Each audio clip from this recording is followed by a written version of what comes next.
ہم پاکستان میں موجود فلور ملک جن کی تعداد تقریباً 2000 کے لگ بھگ ہے، ہم ان سے اپیل کرتے ہیں کہ گندم کی فصل آ رہی ہے تو آپ زکوٰۃ سے اور خیرات یا جو بھی آپ اس مد میں کرنا چاہیں کہ عظیم معصوم اور مظلوم فلسطینیوں کی مدد ضرور کریں۔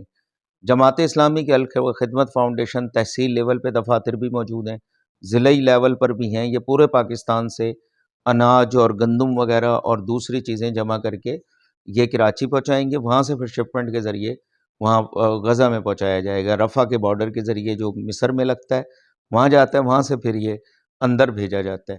وہاں پر اس وقت تقریباً 15 لاکھ لوگ ہیں جن کو اس خوراک کی اشد ضرورت ہے اور چیزوں کی اشد ضرورت ہے۔ وہاں پہ بلڈنگ انفراسٹرکچر وغیرہ تباہ ہو گیا ہے اس کے لیے۔ تو ہم نہیں چاہتے کہ امریکہ کیوں وہ خوراک کے پیکٹ بھیج رہا ہے۔ امریکہ کے کہنے پہ تو اسرائیل نے تباہ اور برباد کیا ہے اس کو، فلسطین کو۔ امریکہ کے جہاز کھڑے نہ ہوتے تو اس کی جرت نہیں تھی۔ لیکن جو بھی ہے، اللہ پاک یہ پوری دنیا سے ابابیلیں پیدا کر دے اور تباہ اور برباد کر دے اسرائیل کو اور اس کے مدد کرنے والوں کو۔ تو میں فلور مل مالکان سے اپیل کرتا ہوں، دوسرے لوگوں سے بھی اپیل کرتا ہوں کہ زبان سے، جان سے، مال سے، ہر طریقے سے مدد کریں مظلوم فلسطینیوں کی، معصوم فلسطینیوں کی، عظیم فلسطینیوں کی۔ شکریہ۔